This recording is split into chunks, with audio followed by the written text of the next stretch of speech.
किया है। अतः वह स्त्री उसी घड़ी चंगी हो गई। जब यीशु उस सरदार के घर में पहुंचा और बांसुरी बजाने वालों और भीड़ को हुल्लड़ मचाते देखा, तब कहा, हट जाओ, लड़की मरी नहीं पर सोती है। इस पर वे उसकी हंसी करने लगे, परंतु जब भीड़ निकाल दी गई तो उसने भीतर जाकर लड़की का हाथ पकड़ा और वह जी उठी। और इस बात की चर्चा उस सारे देश में फैल गई। आमीन। हम धन्यवाद देते प्रभु का। अभी हम लोग पहले वचन पढ़ा जा रहा था सुलेमान के बारे में, उसके वैभव के बारे में, कि उसका जो वैभव था, उसका जो बुद्धि और ज्ञान था, जब उसने 2 स्त्रियों का न्याय किया था जो कलम पढ़ रहे थे कि ये दोनों ही वेश्याएं थी और दोनों बोल रही थी कि ये मेरा ही बच्चा है। पर परमेश्वर ने उस जगह सुलेमान का बुद्धि को सबके सामने रखा कि वो मेरा दास है, मेरा दास का बुद्धि हर एक से बढ़ के है। तो वहाँ पे जब देखा जा रहा है कि वो दोनों स्त्री के बीच में झगड़ा हो रहा है, तो उसने एक ऐसा बात को कहा कि अगर जिसका ये बच्चा है वो दोनों को बच्चा को काटो और दोनों को एक एक भाग दे दो। तो जो असली माँ है वो कभी नहीं चाहेगी कि उसका बच्चा का कभी भी 2 भाग हो। तो उसने कहा कि मेरा बच्चा भले ही मेरे पास ना रहे पर वो जीवित रहे। और दूसरी ने कहा कि काटो और मुझे मेरा जो बच्चा है वो मुझे मिलना चाहिए। तो परमेश्वर का धन्यवाद हो कि उस समय सुलेमान को परमेश्वर ने ऐसी बुद्धि और ज्ञान से परिपूर्ण किया कि वो बोलने लगा। वो जब इस बात को रखा, तो जब असली माँ का ऐसा बोलना हुआ, उसका ऐसा उत्तर हुआ, तो उस जगह सबको समझ में आया कि कौन उसकी असली माँ है और उसका बच्चा को उसके हाथ में सौंपा गया। तो उस जगह हम लोग देखते हैं सुलेमान का वैभव के बारे में। उसका वैभव इतना फैल गया इस बात के बारे में, इस घटना के विषय के बारे में, कि दूसरे देश की रानी भी आके उसको भेंट चढ़ाने के लिए आई और बहुत सारे लोग आते थे उसके पास, राजा महाराजा, और उसको भेंट देते थे। किस लिए? उसके वैभव के लिए, उसका उसका जो ऐसा सोच है जो परमेश्वर की ओर से था उसके लिए। तो परमेश्वर के राह में जो चलता है, परमेश्वर उसको ऐसा ही वैभव देता है। और वो वैभव को पाने के लिए, समझने के लिए हम लोग को बहुत ही ज़्यादा मतलब परमेश्वर के अधीन रहना चाहिए। और हो सकता है कि परमेश्वर जब उसको बुद्धि और ज्ञान दिया, पर परमेश्वर ने उसको ये नहीं बताया, परमेश्वर ने उसको नहीं बताया कि इसके बाद तुम्हारे सामने ये घटना आएगी। परमेश्वर कभी भी हम लोग को हमारी जिंदगी में जो बीच का बात होता है वो कभी भी बीच का बात को नहीं बताता। आशीष देता है पर हमारे पास पीछे क्या होने वाला है वो नहीं दिखाता। जब हम देखते हैं कि मूसा को परमेश्वर ने जब इजरायलियों को बचाने के लिए बोला और उस देश में जाने के लिए कहा था, तो बोला था कि मैं तुम्हारे साथ हूँ, तुमको लेके चलूंगा। और उसके बीच में उसका जो बीच का घटना है, परमेश्वर ने मूसा को पूरा स्पष्ट रूप से नहीं बताया था। इसलिए नहीं बताया था कि अगर मूसा जानता, तो हम इंसान हैं, हम हमेशा अपने आप को दुर्बल ही महसूस करते हैं और हमेशा सोचते हैं ये मेरे से नहीं हो सकता। जो मूसा ने पहले बोला भी था कि मैं एक इंसान हूँ, भद्दा मुंह वाला इंसान, मैं कभी भी ऐसी चीज़ों को कैसे कर सकता हूँ, मैं एक नॉर्मली इंसान। पर परमेश्वर ने उस जगह उसको बताया था कि मैं हूँ। तुमको अगर कोई पूछे कि ये कौन है तो बताना मैं हूँ। मैं हूँ मतलब कि परमेश्वर हमारे साथ है। और जिसके साथ परमेश्वर होता है उसके जो उसका काम है वो काम को पूरा करने में परमेश्वर पूरा जान जी लगा देता है और उसको जहाँ तक उसका जो मतलब गोल है वहां तक उसको पहुंचाता ही है परमेश्वर। तो इस जगह भी हम देखते हैं सुलेमान के जीवन में कि वो किस तरह से न्याय कर रहा है सभी का। और एक जगह हम देखते हैं जहाँ पे यहाँ पे यीशु मसीह के बारे में बताया जा रहा है कि यीशु मसीह वहाँ पे जा रहा था और एक सरदार आता है उनके पास में। एक सरदार उनको कहता है कि मेरी बेटी जो है वो बीमार है और आप उसको छुइए और चंगाई दीजिए, और आप छुइए और चंगा हो जाएगी वो उसको जब कहता है, तो हम देखते हैं कि यीशु मसीह यहाँ पे सुन चुका है। यहाँ पे 18 में लिखा हुआ है कि वो अपने एक पिता अपने मुंह से कहता है अपनी बेटी के विषय में कि मेरी पुत्री अभी मरी है, परंतु चलकर अपना हाथ उस पर रख तो वह जीवित हो जाएगी। हम देखते हैं कि एक पिता जो देखा अपने बेटी को कि वो मरी हुई है, पर फिर भी वो यीशु मसीह से एक आशा के साथ आके कहता है कि वो मरी है तो आप चलिए और उसको छूइए और चंगा कीजिए। तो ये एक विश्वास देखते हैं, एक अटूट विश्वास एक सरदार का, जो परमेश्वर के प्रति बहुत ही मतलब बहुत अटूट विश्वास है उसका। तो यहाँ पे हम ये सब्जेक्ट में बहुत कुछ हम लोग को सीखने को मिलता है कि जब इस बात को वो कहता है तो यीशु मसीह भी उसी के बात के अनुसार ही उसके साथ चलता है। वो नहीं बोलता कि हाँ मर गई है मैं क्यों जाऊँ, वो उसके साथ चलने के लिए तैयार होता है। पर जब वो रास्ते में चलता है उसी समय देखा जाता है कि वह एक स्त्री जो लहर बहने वाला स्त्री है 12 साल का, तो यहाँ पे दोनों ही एक 12 साल की लड़की के बारे में कहा जा रहा है, एक 12 साल की स्त्री के बारे में कहा जा रहा है। दोनों 12 साल का एक बहुत इम्पोर्टेंट एक विषय है कि एक 12 साल की लड़की मर चुकी है, वो छोटी बच्ची है, उसके आगे उसका पूरा जीवन है, 12 साल के बाद उसका पूरा जीवन है।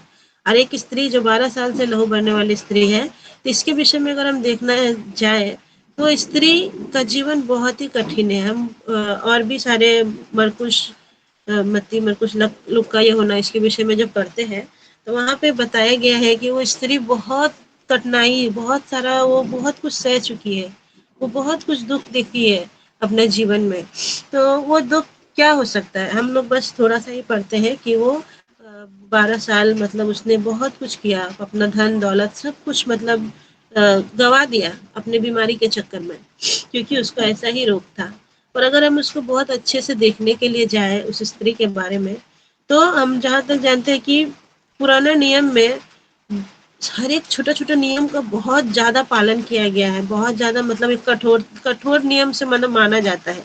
किसी को भी अगर कोई बहुत बड़ा बीमारी हो, आज भी बहुत बड़े बड़े छोटे छोटे गाँव में देखा जाता है कि अगर किसी को कोढ़ का रोगी हो, कोढ़ का रोगी, हम लोग उड़ीसा गए थे एक बार चर्च की तरफ से, तो वहाँ पे हम लोग पहली बार वो जो कोढ़ होता है, जिन लोग को कोढ़ी लोग होते हैं, उन लोग से हम लोग मिले थे।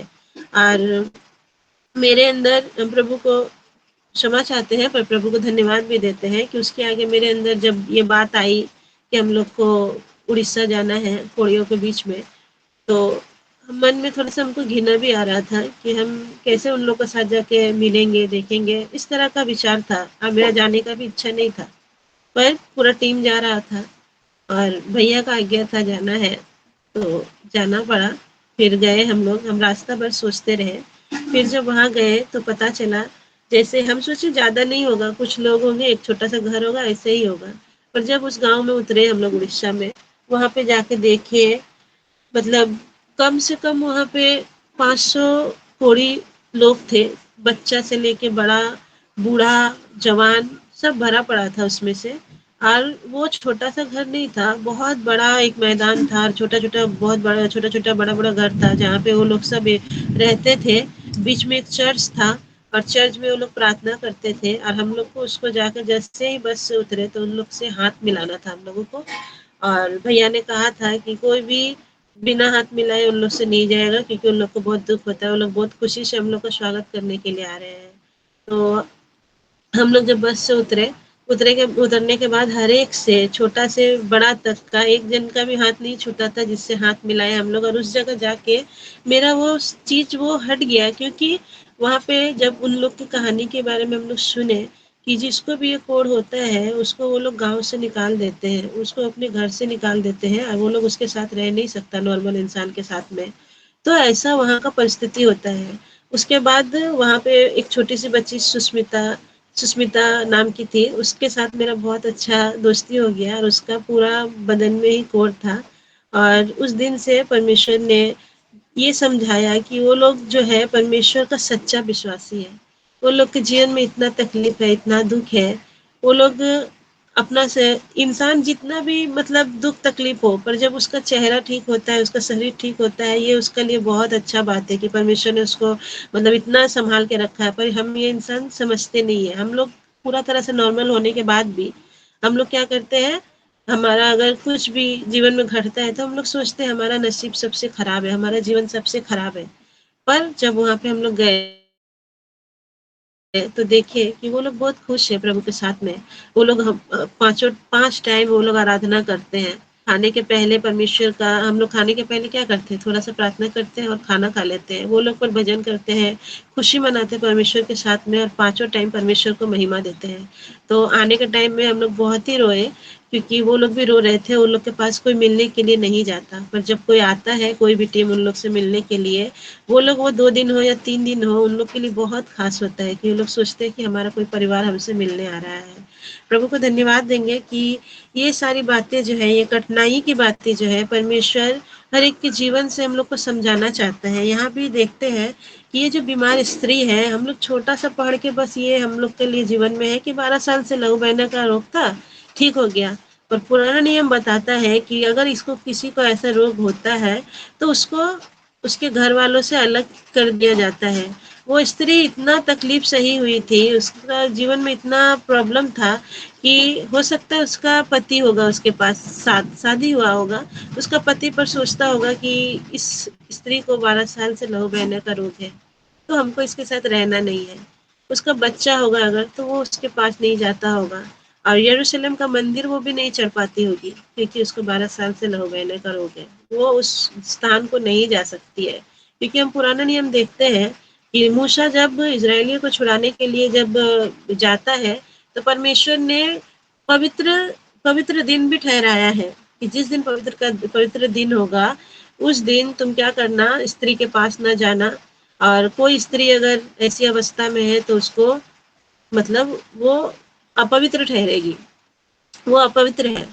तो ये यरूशलेम में एक स्त्री देखा जा रहा है जिसको 12 साल से लहू बहने का रोग है। वो तो यरूशलेम का भवन को नहीं चढ़ पाती होगी, वो यरूशलेम का परमेश्वर की मंदिर को वो छू नहीं पाती होगी। मतलब उसके जीवन में ऐसा था, बहुत सारा कठिनाई, उसने बहुत धन दौलत दे के अपने आप को खत्म कर दिया होगा, पर उसको वो बच नहीं पाई होगी। तो उसका जीवन जो है बहुत कठिनाई से भरा जीवन है कि वो अपने परमेश्वर के पास में नहीं जा सकती, उस भवन को वो सीढ़ी नहीं चढ़ सकती। आज भी देखा जाता है, ये नियम आज भी है हिंदुओं में, कि आज हम परमेश्वर को बहुत बहुत धन्यवाद देते हैं, परमेश्वर ने चर्च में ऐसा कोई नियम नहीं बनाया। हिंदू धर्म हो तो हम देखते हैं कि अगर कोई स्त्री का ऐसा रोग हो या वो ऐसा दिनों में चले, तो क्या देखा जाता है कि वो मंदिर नहीं चढ़ सकती। अगर वो जाएगी मंदिर, तो उसको सारा चीज जो है अशुद्ध हो जाएगा। फिर हम लोग मुस्लिम धर्म का देखते हैं, मस्जिद जो होता है, पहले मम्मी के साथ मस्जिद भी जाया करते थे, तो मस्जिद में देखा जाता था कि लेडीज लोग जो है, वो लोग मस्जिद का भीतर नहीं जा सकता, वो मस्जिद का बाहर से ही उसको सर झुका के मतलब ये करना होगा, पूजा करना होगा, पर वो मस्जिद नहीं जा सकता। और आज भी ये है, मस्जिद में कभी भी मुस्लिम लोग जो होते हैं, वो लोग मस्जिद में कभी भी स्त्री अंदर नहीं ढुक पाती है, क्योंकि उन लोग का नियम नहीं है ये सारी चीजों को। पर हम देखते हैं हमारा प्रभु यीशु मसीह, वो हमारे लिए ये सारे नियमों को तोड़ा है। उसने, जब वो पर्दा फटा था, जब यीशु मसीह ने अपना प्राण त्यागा था, तो एक बात बताई थी कि मेरे और मेरे संतान के बीच में कोई भी बीच में नहीं आ सकता, कोई भी नकारात्मक सोच नहीं आ सकती है। तो हम देखते हैं इसी तरह से ये स्त्री जो है, वो इतनी कठिनाई के साथ में, जब उसको कोई बोला होगा कि यीशु मसीह आने वाले हैं, तो वो दुखी थी, चुपचाप थी। पर जैसे उसने सुना, क्योंकि उसके पास और कोई दूसरा ऑप्शन नहीं है, उसने सारे ऑप्शंस को अपना लिया था, उसने सारे ऑप्शंस को अपनाया था, डॉक्टर दिखाया, वेद दिखाया, हकीम दिखाया, बहुत सारी चीजों को किया, जादू टोना किया, सब कुछ किया उसने। पर उसके पास अब एक लास्ट ऑप्शन है, इसके बाद और चंगाई नहीं है, किसी के पास नहीं है, क्योंकि पतरस कहता है कि परमेश्वर तेरे सिवा मेरा उद्धार और कहीं नहीं है। तो ये जो स्त्री है, वो जिस बात को इसने सुन के वो बहुत जोर से दौड़ी, और देखते हैं कि उसकी बहुत सारा भीड़ था, क्योंकि हम देखते हैं कि परमेश्वर यीशु मसीह ने चंगाई देने के बाद एक बात कही थी, तो चेलों ने कहा था इस बात को कि तू कैसे कह सकता है कि तूने, तुझमें से सामर्थ निकला है, बहुत सारा भीड़ है, अब बहुत सारा भीड़ तुझ पे गिरा पड़ता है, तू कहता है कि तुझसे सामर्थ निकला, चंगाई निकली। तो इस जगह हम देखते हैं कि बहुत ज्यादा भीड़ था, उस भीड़ में उस स्त्री को ढुकने के लिए उसको बहुत ज्यादा मेहनत किया करना पड़ा होगा, ऐसा करना पड़ा होगा उसको कि वो जब वो उस भीड़ के अंदर ढुकना चाह रही होगी, घुसना चाह रही होगी, तो कितना जन उसको पीछे धकेल दिया होगा। पर फिर भी उसने कोशिश किया, उसने बोला मुझे जाना है, परमेश्वर का जो आंचल है उसको हमको छूना है। यहाँ हम देखते हैं कि इस सब्जेक्ट में स्त्री का कहना है कि अगर प्रभु यीशु मसीह का आंचल को ही हम छू लें। आंचल हम जानते हैं आंचल किसका होता है, आंचल एक माँ का होता है। हम जानते हैं, हम जिसको अपनी माँ कहते हैं उसका आंचल को ही हम लोग अपनी माँ का आंचल कहते हैं। प्रभु यीशु मसीह हमारे माँ भी है, क्योंकि वो पिता और माता दोनों का प्यार हम लोग को देते हैं। उस जगह लिखा है कि वो स्त्री बहुत कठिनाइयों के साथ में उस भीड़ में, बहुत भीड़ में वो सबको इतना धक्का धुक्की खाने के बाद भी उसका एक गोल था कि हम यीशु मसीह को, उसका आंचल को छुएंगे। और वो क्या की, वो भीड़ में गिरती पचटती, हो सकता है उसको बहुत बार उसको पीछे धकेल दिया गया होगा, उसने फिर भी हार नहीं माना, वो गई। और किसी भी तरह से, क्योंकि अगर वो भीड़ नहीं होता, अगर वो धक्का धुक्की में पीछे नहीं हटाई जाती तो सिर्फ वो उसका आंचल को नहीं छूती। हो सकता था वो प्रभु यीशु मसीह का पैर को छू लेती, उसका पैर को पकड़ लेती, पर उसने यही टारगेट रखा था कि इतना भीड़ है, हम उसको पकड़ तो नहीं सकते हैं, पर उसका सिर्फ एक तो आंचल का छोर पकड़ लेंगे ना तो हम उसको चंगे हो जाएंगे। तो हम देखते हैं उस जगह में उसका संघर्ष तो था। उसका संघर्ष यीशु मसीह के साथ नहीं था, उसका संघर्ष उसका बीमारी के साथ नहीं था, उसका संघर्ष था उसके उस भीड़ के बीच में। वो उस भीड़ से उसको लड़ना था, और वो क्या कि उस भीड़ को हराती हुई एकदम बीच से गई और उसका कपड़ा को छू लिया। उसी समय परमेश्वर ने उसको चंगाई दिया और उसने कहा कि तेरे विश्वास ने तुझे चंगा किया। इन सारे बातों को होने के समय वहाँ और एक जन उपस्थित था जो इन सारी बातों को देख रहा था, और वो था वो सरदार। वो सरदार के विषय में अब देखेंगे हम। वो सरदार जो है इन सारी घटनाओं को देख रहा था, और उसका विश्वास और भी 100 गुना बढ़ गया, क्योंकि वो देखा कि हम, उसके पास पहले से ही एक विश्वास था। क्योंकि अगर विश्वास ना होता तो ये नहीं कहता कि मेरी बेटी अब भी मरी है तो छुएगा तो वो चंगी हो जाएगी। पर उसका विश्वास और भी 100% बढ़ गया जब देखा जा रहा है कि वो उस स्त्री के ये सारा जो चीज घटना हो रहा है, वो सरदार भी वहां पे ही खड़ा है और वो सारी घटनाओं को देखता है। उसका विश्वास बहुत बढ़ गया। पर ये विश्वास बढ़ने के बाद हम सोचते हैं कि हमारा विश्वास बड़ा है, हम बहुत ही मतलब विश्वासी हो चुके हैं, अब मेरा काम होगा ही होगा, पूरा हो जाएगा काम। पर कभी कभी शैतान से हमारी परीक्षा भी होती है, क्योंकि शैतान कभी नहीं चाहता कि हम प्रभु यीशु मसीह के साथ पूरी रीति से, उसको पूरा मन और पूरे विश्वास के साथ हम उसके पास जाए। उस जगह में उसी घड़ी जब वो वहां से निकलता है यीशु मसीह, तो एक सरदार का जो उसके घर से कोई लोग होता है, समझे उसका दास है, वो आके बताता है कि तू यीशु मसीह को तो क्यों उसको मतलब तकलीफ दे रहा है, क्योंकि तुम्हारा जो बेटी है वो तो मर चुकी है, तो इसको ले जाने का कोई फायदा नहीं है। ऐसे बात को वो उसके सामने में रखता है। तो ये जो बात होती है कि जब भी हमारा विश्वास बहुत ज़्यादा 100% होता है, तो 100% को संभाले रखना बहुत ही ज़रूरी है, क्योंकि उसके बीच में जो घटना घटेगी आपको पता नहीं चलेगा। कभी कभी हमारे जीवन में बहुत सारा प्रॉब्लम आता है, हम जाते हैं, हमको पता है मेरा सोल्यूशन वहाँ हो जाएगा, मेरा तकलीफ जो है वो सब खत्म हो जाएगा, पर बीच में फिर बहुत ज़्यादा प्रॉब्लम टेंशन का बात आ जाता है। कभी अगर हॉस्पिटल में कोई बीमार पड़ा है और वो चंगा हो रहा है, हम प्रार्थना कर रहे हैं, वो चंगा हो रहा है, पर बीच में एक बात आता है, रिपोर्ट आता है, रिपोर्ट कराना पड़ता है। वो रिपोर्ट में कुछ बुरा आ जाता है, नेगेटिव चीज़ आ जाता है कि ये चीज़ इसका बीमारी है, ये बीमारी बहुत बढ़ चुका है, ये मतलब शुगर लेवल हो या वो बहुत ज़्यादा बढ़ चुका है। तो उस जगह फिर हमारे अंदर वो 100% विश्वास को बनाए रखना चाहिए, क्योंकि उस जगह जब वो सरदार इस बात को सुनता है और वो उसका दास कहता है कि क्यों गुरु को इतना तकलीफ दे रहे हो, क्योंकि तुम्हारा बेटी तो मर चुकी है। पर उस जगह प्रभु यीशु मसीह इस एक सरदार को एक बात कहता है कि विश्वास रख तो तू उद्धार पाएगा, विश्वास रख तो चंगाई को देखेगा। वो क्यों कहता है यीशु मसीह, क्योंकि वहाँ एक बात समझने का है कि भले ही हम परमेश्वर का बहुत सारा 100% काम को देख ले, पर हमारे जीवन में जब एक छोटा सा आ जाता है प्रॉब्लम तकलीफ, तो हम लोग उस प्रॉब्लम की तरफ में देखते हैं। ये पूरा उसी तरह से है कि अगर हम पूरे घर में, अपने पूरे घर में अगर हम एक लाल रंग को खोजें, हम पूरा लाल रंग को अगर खोजेंगे अपने पूरे घर में, तो हम सिर्फ लाल रंग को खोजेंगे। पर अगर लाल रंग के सिवा हमें कुछ और दिखेगा नहीं। पर अगर हम देखेंगे आसपास की चीज़ों को, तो हमारी जो बहुत सारे रंग होते हैं वो रंग हम नहीं देख पाते, क्योंकि हमारा ध्यान सिर्फ रहता है लाल रंग पे। तो ये उसी तरह से है कि हम सिर्फ अपने प्रॉब्लम्स को देखते हैं, वो जो सारे मतलब समाधान है जो यीशु मसीह करने वाले हैं उसको हम लोग नहीं देख पाते। उसी तरह ये नकारात्मक सोच जो है, उसी के कारण यीशु मसीह वो सरदार को कहता है कि विश्वास रख तो तू उद्धार को और चंगाई को देखेगा। और उसी तरह हम देखते हैं कि जब वो जाती है, सब परमेश्वर जाता है उसके घर में और उस लड़की से कहता है, उसका हाथ पकड़ता है और कहता है तलीता कुमी, यानी कि उठो। वो उठता है, वो उठती है वो लड़की और देखता है कि वो जीवित हो चुकी है। और उसी घड़ी उसको कहा जाता है कि इसको खाने पीने को दो और इसको तुम लोग संभालो। तो ये बात ऐसा है कि हम लोग का जो नकारात्मक सोच है वो हम लोग उस दौर से हमेशा ही गुजरते हैं, और वो गुजरना जरूरी है। अगर हमारे जीवन में कभी हम लोग, अगर इतने जन हैं यहाँ पे, हम जितने भी बड़े विश्वासी हो, जितने भी छोटे हो, अगर कभी हमारे जीवन में ऐसे कठिनाइयों का समय आता है तो ठीक है।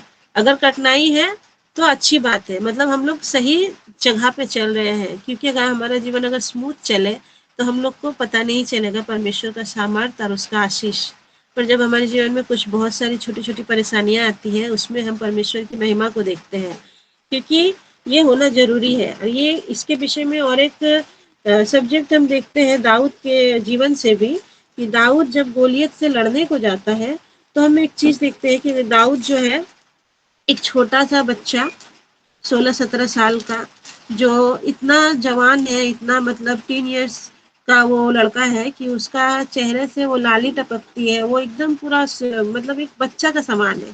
पर उसको लड़ना था किससे? गोलियत से।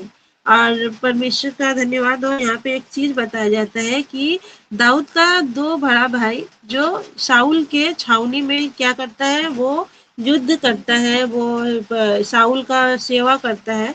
और हम देखते हैं जब वो गोलियत जो है, वो जब इसराइली लोग को चुनौती देता है, उसको ललकारता है, तो हम लोग देखते हैं पूरा 40 दिन, एक दिन नहीं, 40 दिन तक वो साउल को ललकारता है। अब परमेश्वर उसको 39 दिन मतलब 39 दिन उसको ललकारने को देता है। वो इसलिए देता है कि परमेश्वर उस समय शाऊल के अंदर वो विश्वास देखना चाहता है कि उसके अंदर मेरे प्रति कितना विश्वास है। क्योंकि ये वही शाऊल है जो इसके पहले बहुत सारे युद्ध लड़ चुका है। ये वही शाऊल है जिसका बेटा योनातान है, जो बहुत सारे इजरायलियों के इतिहास के पुस्तक में हम लोग देखते हैं, उसके न्यायों के पुस्तक में देखते हैं कि बहुत सारे युद्ध से वो लड़के जीत चुका है। पर यही घराना, यही परिवार गोलियत नाम का इंसान से इतना डर जाता है कि 39 दिन वो गोलियत उसको छावनी में आके, साउल की छावनी में आके उसको ललकारता है। और उसको हम देखते हैं वो क्यों डर जाता है वो लोग, तब लिखा है यहाँ पे 1 शमूएल 17 का 4 में, तब फिलिस्तीसियों की छावनी में से गोलियत नामक एक वीर निकला जो गत नगर का था, और उसकी लंबाई 6 हाथ 1 बित्ता थी। उसके सिर पर पीतल का टोप था और वह एक पत्थर का झिलम पहने हुए था, जिसका तोला 5,000 स्केल पीतल का है। उसकी टांगों पर पीतल का कवच थे और उस कंधों के बीच बरछी बंधी थी। उसके भाले की छड़ जुलाहे के डोंगी के समान थी और उस भाले का फल 600 स्केल लोहे का था, और बड़ी ढाल लिए हुए एक जन उसके आगे आगे चलता था। वह खड़ा होकर इजरायली पतियों को ललकार के बोला, तूने यहाँ आकर लड़ाई के लिए क्यों पाती बांधी है? क्या मैं फिलिस्ती नहीं हूँ और तुम शाऊल के अधीन नहीं हो? आमीन। परमेश्वर का धन्यवाद हो। यहाँ पे हम देखते हैं गोलियत के विषय में कितना कुछ, उसके विषय में मतलब हम लोग को बताता है कि वो कैसा था। उसने कितना लंबा चौड़ा फीट का एक इंसान, और उसके जो कपड़ा था वो कितना लोहा, कितना मतलब 50-56 किलो का वो कपड़ा पहन के है। उसका सिर्फ नोक का, जो उसका तलवार का नोक है, उसका पूरा भाले का भार नहीं बता रहा है, सिर्फ उसका नोक का, जिससे वो मार सकता है किसी को, उसका हिसाब बता रहा है परमेश्वर की, वही कितना भारी था। ये सारे चीजों को देख रहा था साउल, योनातान, उसका पूरा इजरायली समस्त जितना लोग था उस राज्य में, सारे लोग उसको यही देख रहे थे, उसका भार, उसका आकार। पर दाऊद कुछ और देख रहा था। यहाँ पे और भी लिखा गया है कि जब वो आ रहा था तो एक चीज है जो हमें यहाँ पे पहले ही समझ जाना चाहिए कि वो इंसान क्यों ड्यूटी बोलिए, क्योंकि आठ में लिखा है कि जब वो चला था तो उसके आगे आगे भी इंसान चल जाता था। साथ साथ में लिखा है कि अगर कोई इंसान इतना स्ट्रॉन्ग है, इतना पावरफुल है, तो वो तो अकेले खुद चलता हुआ आएगा। और यहाँ देखते हैं कि उसका आकार और उसका आकार विकार बताया गया है कि वो ऐसा था, इतना लंबा चौड़ा, इतना लोहा पहना हुआ, बहुत मजबूत इंसान। पर उसका आगे हम लोग देखते हैं कि एक इंसान उसके आगे आगे चलता था, उसके आगे आगे आ रहा है, जो उसको लेके आ रहा है। तो वो एक बहुत ही डरा हुआ इंसान था। पर परमेश्वर जो है वो जब हमारे जीवन में बहुत सारी परेशानियां आती है, बहुत बड़ा बड़ा आकार लेके आता है, बहुत बड़ा बीमारी लेके आता है, बहुत बड़ा सा कर्ज लेके आता है कि इंसान सोचता है कि इस कर्ज से हम वापस उभर नहीं पाएंगे, ये बहुत बड़ा बीमारी है, ये बीमारी से हम नहीं लड़ पाएंगे, ये बीमारी हमको खा जाएगा। पर यहाँ पे देखा जाता है कि वो जो प्रॉब्लम है, वो जो तकलीफें हैं, वो बड़ी ही होती है। कभी भी छोटी तकलीफ कभी भी किसी के जीवन में नहीं आती है, मसीह के जीवन में तो कभी भी नहीं आती है। क्योंकि मसीह के जीवन में इसलिए बड़ी प्रॉब्लम और कठिनाइयाँ आती हैं कि परमेश्वर ये दिखाना चाहता है कि प्रॉब्लम बड़ा मत समझो, मुझे बड़ा समझो, प्रॉब्लम को छोटा समझो अगर तुम मेरे पास हो तो।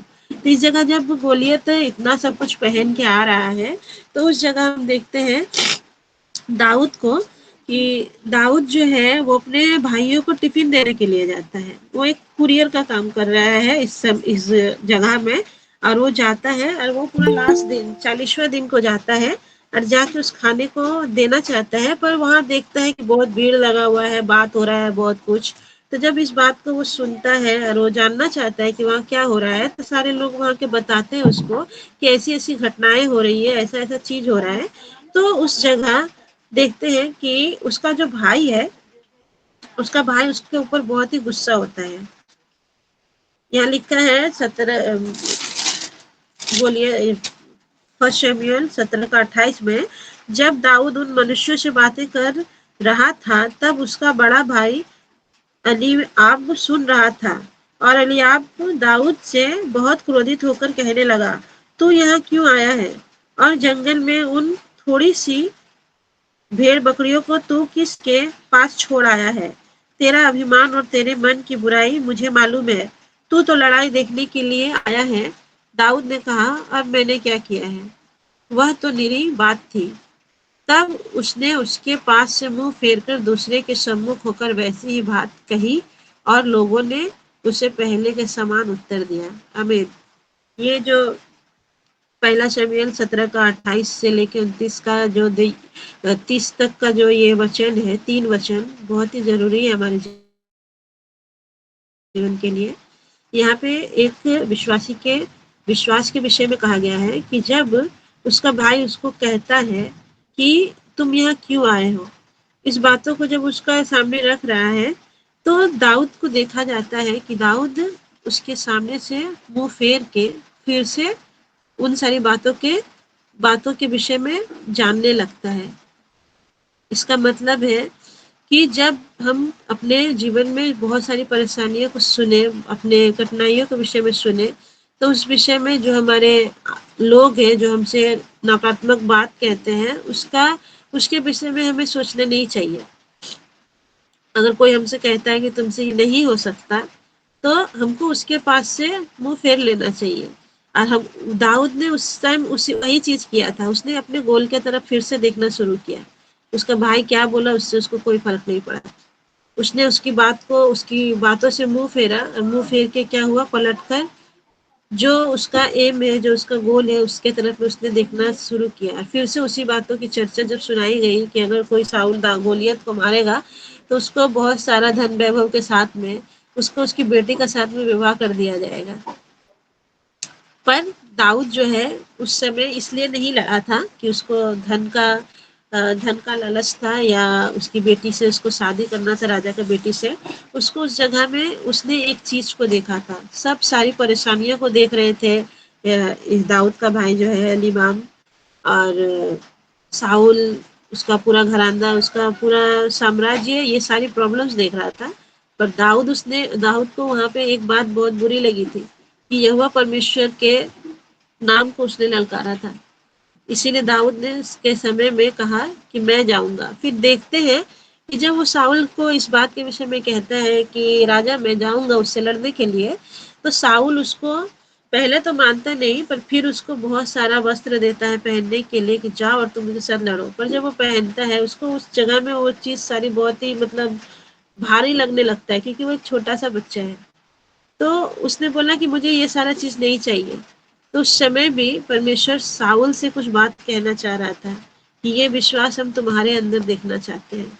उसका जो नकारात्मक सोच था साउल का, उसके अंदर वो विश्वास ढूंढ रहा था परमेश्वर कि एक बार इसको भी देख के अगर मेरा दास जो है जिसको मैंने कभी चुना था, वो उस विश्वास को अपने अंदर पाए और वो कहे कि चल मैं भी तेरे साथ चलता हूँ, क्योंकि मैं भी यहोवा परमेश्वर का ही दास हूँ। पर उस जगह हम देखते हैं दास साउल जो है उसको छोड़ देता है कि जाओ तुम लड़ो।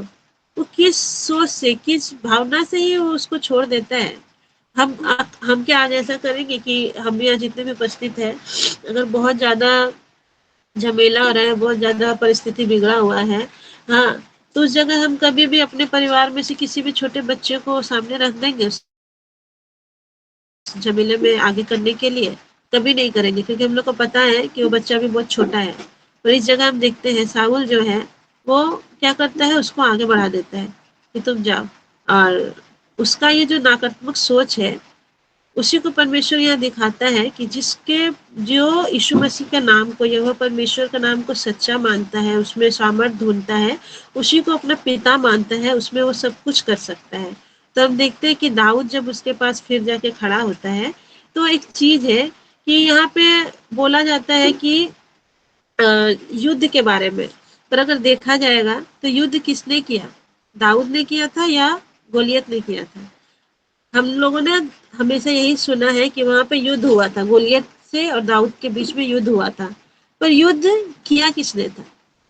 अगर हम देखें बाइबल के अनुसार, गोलियत ने एक भी वार नहीं किया था।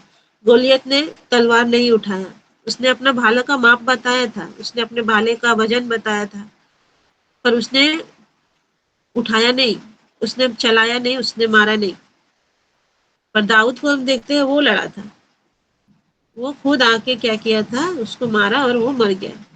और इस जगह अगर हम देखें तो गोलियत जो है वो किस किस चीज से लड़ रहा था दाऊद से? जब दाऊद उसके सामने खड़ा होता है, तब देखते हैं गोलियत जो है बहुत हंसता है उसको देख के, और हंस के बोलता है कि तुमने मेरा वजन देखा है, तुमने मेरा भाले का माप देखा है, तुमने मेरा जो हम आ रहे हैं, मुझे देखा है हम कितना फीट लंबा चौड़ा, कितना बड़ा इंसान है। तो उस जगह जब ये बात को कह रहा था, तो उस जगह में वो अपना अहंकार में आके वो जब इस बातों को कह रहा होगा, तो आज भी अगर हम लोग किसी से झगड़ा झमेला करें तो हम लोग सबसे पहले यही बोलते हैं, ओ गॉड, ये कैसे मेरे सामने आ सकता है, इसका पावर ही क्या है जो मेरे सामने खड़ा हो सकता है। उसी तरह दाऊद भी, गोलियत भी उस टाइम में ऐसा ही अपने भगवान के बारे में, अपने देवता के बारे में बोला होगा और हंसा होगा। तो उसने कहा कि मैं क्या कुत्ता हूँ जो तू मुझे मारने के लिए आया है? वो इसलिए इस बातों को कह रहा है क्योंकि उसको अपने ईश्वर पे बहुत घमंड है। उसने उसको अपने मूर्ति पूजा वाले जो देवता है उसके ऊपर उसको बहुत घमंड है। वो ऐसी बातों को वो कह रहा है उसके सामने में। गोलियत जो है वो अपने विषय में अहंकार दिखा रहा है कि मैं क्या हूँ और तू क्या है, तू कैसे मेरे से लड़ सकता है। और उसने ये भी कहा कि तू आ, हम तुमको कुचल देंगे, क्योंकि वो उसके लिए बहुत ही छोटा सा भाग है। दाऊद एकदम छोटा सा चींटी का समान है उसके सामने में, बहुत ही चींटी के समान है। तो यहाँ पे दाऊद जब, गोलियत जब इन सारी बातों को कहता है, तो क्या कर रहा था पता है? वो अपने हाथों से प्रहार नहीं किया, वो अपने तलवार से उसको मारना नहीं चाहा। उसका टारगेट था कि दाऊद के माथे के अंदर में ये घुसाना कि हम तुमसे बड़े हैं, हम तुमसे शक्तिशाली हैं, हम तुमसे पावरफुल है, हम तुम्हारा मतलब वो उसका जो वार था वो उसका शरीर पे नहीं था, उसका वार था उसके माथे पे, उसका जो सोच पे, उसका सोच पे वो वार कर रहा था कि तुम हमको देखो, हम कितना लंबा है, 6 फीट हाथ का है, हम कितना चौड़ा है, देखो मेरा छाती बहुत चौड़ा है, तुम हमसे लड़ नहीं सकता है, मेरा लंबाई देखो, मेरा वजन का भार देखो, मेरा भाले का भार देखो, हम कितना बड़े हैं तुमसे। तो ये जगह ये सारी बातों में हम देखते हैं वो एक भी तलवार नहीं चलाया या एक भी भाले को नहीं उठाया, पर उसका उसका जो युद्ध था वो दाऊद के मस्तक से था, उसके माथे पे था, उसकी सोच पे था। जब भी हम लोग कभी भी अपने जीवन में परेशानियों को देखें तो हमें जरूरी यही है कि हमारे जो मस्तक है उसको हम लोग स्थिर रखें, अपने प्रभु यीशु मसीह के ऊपर विश्वास करें। क्योंकि आज अगर हम बोलते हैं कि शैतान हमारे जीवन में काम करता है, बहुत ज़्यादा काम करता है, शैतान से हम हमें रोज़ लड़ना पड़ता है, तो हम यहाँ जितने भी हैं, क्या हम लोगों ने कभी शैतान को देखा है? नहीं तो हमने घर में देखा, नहीं तो बाहर में देखा, नहीं तो हॉस्पिटल में देखा, नहीं तो किसी जगह में देखा, नहीं तो कब्रिस्तान में देखा। हम लोग शैतान को कहीं नहीं देख पाते हैं। शैतान कहाँ होता है? शैतान का पहला वार होता है हमारे माथे में, हमारे सोच में, हमारे विचार में। वो सोचता है कि यहीं पे जो है उसका ऐसा वार करेंगे कि वो पूरा शरीर जो है उसका पूरा तरह से निर्बल हो जाएगा। और ये होता भी है कई बार। कभी भी हमारे जीवन में बहुत जब छोटी-छोटी परेशानियाँ आना शुरू करती है तो सबसे बड़ा वार हम लोग का सोच में ही आके होता है कि हम लोग सोच से जब कमज़ोर पड़ जाते हैं तो विश्वास फिर बन नहीं पाता परमेश्वर के प्रति। क्योंकि हम लोगों ने उस सोच को अपने जीवन में अपने माथे में वो जगह दे दिया, उसको घर बना दिया उसका कि अब हम इससे उभर नहीं पाएंगे। पर यहाँ पे और एक विषय में है कि दाऊद जो है जब इन सारी बातों को होता है वो कहता है, वो इन बातों को जिस तरह से उसने भाई को भी उसका दाऊद को परमेश्वर इसलिए बहुत ज्यादा प्यार करता था कि वो प्रभु यीशु मसीह को परमेश्वर यहोवा के ऊपर में उसका जो फेथ था, उसका जो विश्वास था वो पूरा 100% था। उसको वो इतना मजबूत था कि वो किसी भी तरह से टूट नहीं सकता है, चाहे उसका सामने उसका भाई खड़ा हो, चाहे गोलियत खड़ा हो। जब उसका भाई खड़ा होता है तो भी वहां से वो मुड़ जाता है, जब गोलियत खड़ा होता है तो भी दाऊद जो है उसका किसी भी बात का उसके ऊपर कोई भी असर नहीं होता, क्योंकि उसको पता है कि हम जिसके नाम पे आ रहे हैं वो मेरा सबसे बड़ा खुदा है, वो कभी भी हमको छोटा नहीं कर सकता है। और हम देखते हैं कि गोलियत ने तो विचारधारा के द्वारा उसको बहुत कोशिश किया कि वो उसका विश्वास कम हो जाए, वो मेरा आकार प्रकार को देख के वो क्या हुआ, पीछे हट जाए। ये हुआ भी। साउल को हम देखते हैं कि ये सारे चीजों को देख के वो बहुत ही डर गया था, पर दाऊद नहीं डरा। दाऊद बोला कि ठीक है मैं कर लूंगा। और उस समय देखते हैं कि दाऊद जब उसको वो पत्थर से मारता है तो परमेश्वर, वो मारने वाला कौन था, उसको वो बुद्धि कहाँ से आया कि उसको कहाँ मारना है उसको। पर गोलियत को देखते हैं कि गोलियत का ठीक बीचों बीच, मतलब उसका जो वो जिस चीज से लड़ रहा था वो दाऊद के मस्तक से लड़ रहा था, उसके विचार से लड़ रहा था। वो मस्तक कहाँ होता है? हमारा सर। वो जिस चीज से लड़ रहा था दाऊद, परमेश्वर ने भी दाऊद के द्वारा उसी चीज पे प्रहार किया। यहाँ पे गोलियत ने कोई तलवार से या भाला से उसको मस्तक पर प्रहार नहीं किया, उसने बातों से प्रहार किया। और दाऊद के द्वारा परमेश्वर ने उसी मस्तक के बीच में उसका जो है मृत्यु का घोषणा कर दिया। जब वो पत्थर जाके उसके सिर के बीचों बीच लगा, वो पूरी तरह से ढेर हो गया, वो गिर गया नीचे और मर गया। उसी टाइम परमेश्वर या दाऊद को देखते हैं हम लोग कि उसके छाती के ऊपर चढ़ के उसको बोल रहा है कि ये परमेश्वर का जीत है। तो ये परमेश्वर का जीत हम लोग को तभी देखने को मिलता है जब हम लोग परमेश्वर के प्रति पूरा 100% होते हैं। कल एक चीज हुई मेरे घर में जो बहुत ही हमको बहुत अच्छा लगा कि कल इसी सुबह का टाइम में हम लोग घर में बैठे हुए थे और एक छोटी सी बच्ची जो हमारे प्रार्थना में नहीं आती है, संडे स्कूल में भी नहीं आती है, पर एक छोटी सी बच्ची मेरे घर के द्वार पे आई। और ये सच बोल रहे हैं, ये सच्ची बात है।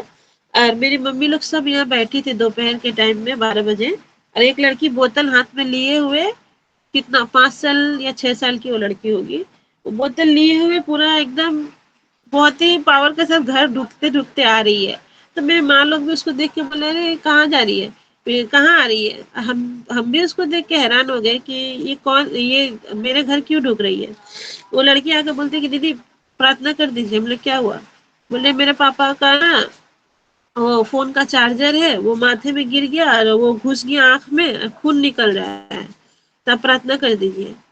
तो उस जगह हमको बहुत हंसी भी आया, बहुत खुशी भी हुआ कि इसका विश्वास कितना ही अच्छा है वो छोटा बच्ची का, कि वो आके हमको बोल रही है कि पानी है। बोले तुम अपना पापा को बोल के आई, तुम यहाँ प्रार्थना में चली आई, बोतल लेके चली आई। बोले हाँ पापा को बोल के आया कि पापा आप रोइए मत, हम अभी पानी प्रार्थना करा के लेके आ रहे हैं। तो मैंने और शशि दी ने प्रार्थना किया और वो पानी बोतल लेके चली गई। और वो जब गई तो मेरे पूरे घर वाले सब हम लोग बहुत हंसने लगे कि पूरा बच्ची का इतना मतलब विश्वास है प्रभु यीशु मसीह के प्रति कि वो आई, हमको इतना खुशी हुआ उसको देख के कि यीशु मसीह क्या दिखाना चाह रहे थे उस जगह में।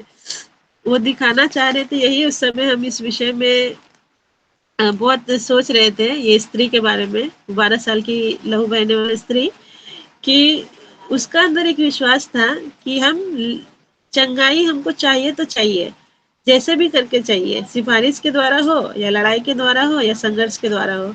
देखते हैं कि वो स्त्री जो है वो बहुत एकदम दौड़ के इतनी भीड़ भाड़ में सफर करके भी उसका कपड़ा को छू ली।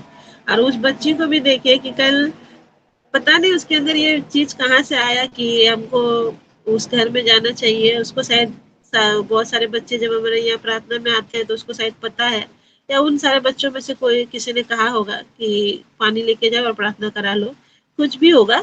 तो वो लड़की आई और यहाँ से प्रार्थना करा के पानी लेके गई। तो परमेश्वर बहुत ही महान है, उसका जो विश्वास है, उसका विश्वास के प्रति उसको फल भी मिला है, मिला होगा। इसलिए परमेश्वर को धन्यवाद देते हैं कि परमेश्वर जो है, जो हमसे रियल लाइफ में हो या बाइबल के द्वारा हो, हमें हर जगह एक ही बात बताता है कि नकारात्मक सोच से हमको हमेशा बच के रहना चाहिए। नकारात्मक सोच हो सकता है कि कभी कभी रिपोर्ट्स बड़े बड़े आए, बहुत खतरनाक है, डॉक्टर जवाब दे चुका है कि नहीं बचेगा। तो इन सारी परिस्थितियों में भी परमेश्वर का कहना है कि हम हैं। आज आज बहुत सारे लोग बहुत सारी बीमारियों को, मसीही लोग भी कभी कभी हार जाते हैं, और वही मसीही दूसरा मसीह को ये भी समझाते हैं कि देखो परमेश्वर का शायद यही इच्छा है, तुम और ज्यादा परमेश्वर से इस विषय में प्रार्थना मत करो। हो सकता है ये ऐसा ही लिखा है कि वो अब नहीं बच सकता। पर जब भी ऐसा हो, हम लोग को हमेशा स्वर्ग का जो परमेश्वर यहोवा है, यीशु मसीह है, उसकी तरफ देखना चाहिए। इंसान क्या बोलता है, रिपोर्ट क्या बोलता है, परिस्थिति क्या बोलता है, इसका कोई भी मतलब नहीं है। परिस्थिति से भी बड़ा परमेश्वर है। वो जो दाऊद को जिता सकता है, वो जो स्त्री को चंगा कर सकता है 1 सेकंड में, वो जो सूबेदार सरदार की जो बेटी है उसको जिंदा कर सकता है, तो परमेश्वर हर एक बीमारी से हम लोग को चंगाई दे सकता है। बात यही है, शर्त यही है कि विश्वास में 100% में से 1% भी कम नहीं होना चाहिए। परमेश्वर हमारा बहुत महान है। हम लोग कभी अविश्वासी भी रहते हैं तो भी वो अपना विश्वास का पूरा 100% हम लोग को देता है। तो प्रभु को हम धन्यवाद देंगे कि इन सारी विषयों में परमेश्वर का एक ही उद्देश्य है कि हम उसकी बातों से और उसके विश्वास से ना भटके और उसके ऊपर क्वेश्चन ना करें, क्योंकि परमेश्वर ने हमको चुना ही इसलिए है कि हम उसके प्रति 100% है और वो हमारे प्रति 100% है। क्योंकि बिना दोनों 100% रहे हम लोग कभी भी उस चीज को, उस कार्य को पूरा नहीं कर सकते। इसलिए हम प्रभु को धन्यवाद देते हैं कि परमेश्वर ने आज ये मौका दिया कि इस विषय में हम बोल पाए। धन्यवाद।